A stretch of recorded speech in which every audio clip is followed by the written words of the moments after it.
seen them, and if you haven't, you will now. Here are my thoughts on this crazy popular 2 wheels smart self-balancing scooter drifting board. So this particular board I have is by Ray. It came in a box with a manual, the scooter, and a charger. Simple packaging, well protected inside, plus it comes pre-charged. So you know I'm definitely cool with that. If you're anything like me though, and you typically toss that manual to the side, don't. I suggest reading it as it did provide some insightful tips and best practices to use. The particular scooter I have is black with your blue LED lights on one side with the power button and charging port on the opposing side. You also have your 2 wheels, which are thick and durable. On the top of the board, you have your rubber sensor pads to place your feet on. And in the center of the board, you have your battery indicator. Now, I did have the Ray logo, but it managed to fall off. See, there's a story. When I took the board out the box, the Ray labels were in the corners of the board on each side with the protective film on it. I thought the film was there for me to peel it off, but maybe it had another purpose, such as aiding in keeping this label on. Either way, the logo was made of a metal-like sticker that didn't last long. So, 3 things to know prior to stepping on this thing. 1, don't freak out on it. 2, you will fall. Whoa, whoa, whoa, whoa. Whoa. And 3, it will get scratched up. Bad. There is a slight learning curve. It took me about 20 minutes to grasp the concept of how to use it indoors. I'm still trying to gain confidence to ride it outside though.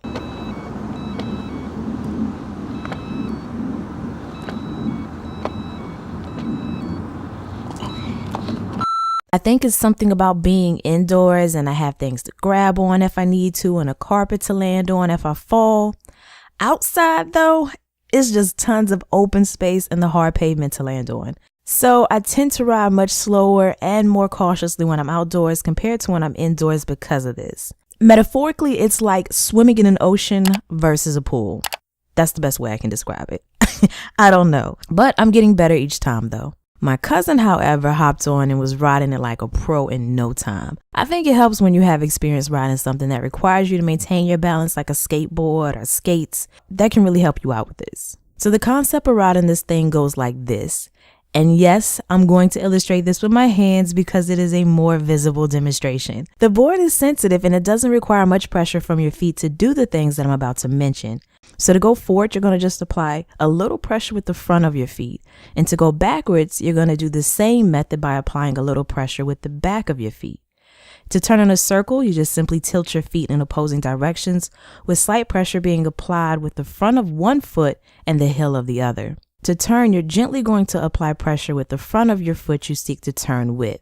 I've heard multiple people say, just think about where you want to go and it'll happen.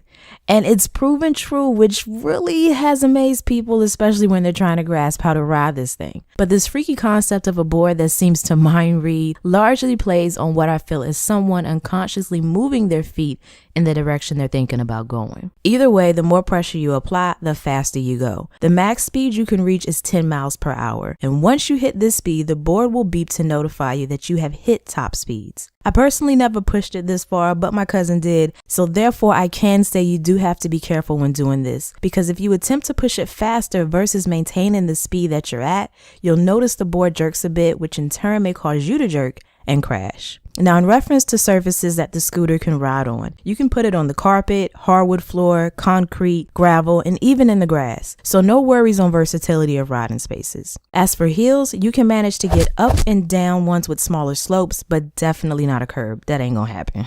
Cracks in the sidewalk can be rolled over as well with no problems. Another thing to mention about the scooter is its weight. This thing is heavy. It's about 25 pounds, which is why I'm investing in, and I also suggest you invest in a carrying bag. I thought I may not need one, but in simply carrying it from point A to B, I see it more useful and practical than lugging it around any other way. Now, as I mentioned, it does get scratched up easy, which is why I customized mine. A video tutorial on this is in the works, so keep an eye out for that posting real soon. Now, not only did my cousin ride the board, but he also gave me his opinion on it, so I'm gonna let you hear what he had to say. I like the ability to be mobile without necessarily having to walk. I dislike that it's not scratch resistant. It don't take much to get a scratch on your hoverboard. I don't know whether they could maybe improve on that, maybe make some skins or vinyl or something to protect it. Maybe extending the wheel out, making it a little bit bigger. I will give the hoverboard a resounding 9. Well, you know, nothing's perfect. And I want to leave some room for improvements to be made. So big up to my cousin for helping me out with this video. I greatly appreciate it. But all in all, the pros and cons of this particular board, in my opinion, the pros being that it's great to get from point A to B, especially if you're a student or a commuter or just somebody that wants another creative way to get from where they're going to where they need to go using another method other than walking. It's also easy to learn, and the battery life is great. So I don't think I mentioned it, but you can get about 4 to 5 hours of use on this board. And to top that off, it even charges quickly. So in the event that it does die, you just have about an hour wait to get a full charge, or a half an hour wait to get about 80% of a charge. Moving on to the cons, the things that I didn't like was the fact that it did get scratched up so easy. If they add some bumpers on top of the wheels like some of the models have, or maybe offer a vinyl or a skin like my cousin said, I think it would help in terms of you getting the board scratched up, because I just kind of like to keep mine looking as clean as possible. The only other thing that I didn't like was the charger. It seems like you have to have it aligned perfectly in order for it to actually go in. Basically, the first time that I tried to charge this thing, I thought maybe they gave me the wrong charger. When it comes time to charge your board, you don't want to have to fiddle with it. You just want to insert it and go, not line it up, you know?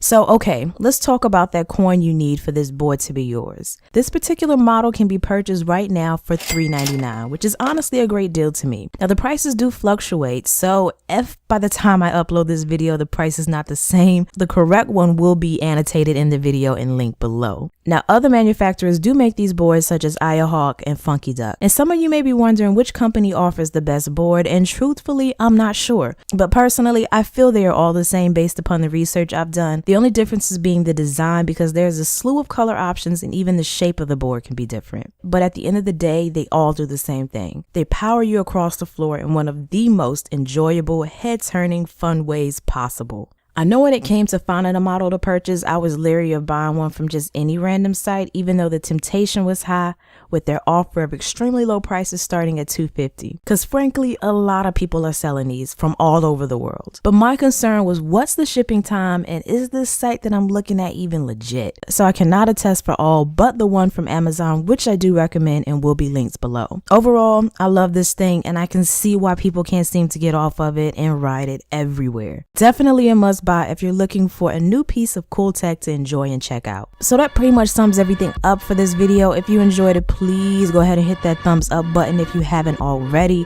I greatly appreciate your support. If you want to know what else is going on with Tech Me Out, feel free to check me out on my social sites, which will be linked below as well. Other than that, as always, thanks for taking the time out to let me tech you out.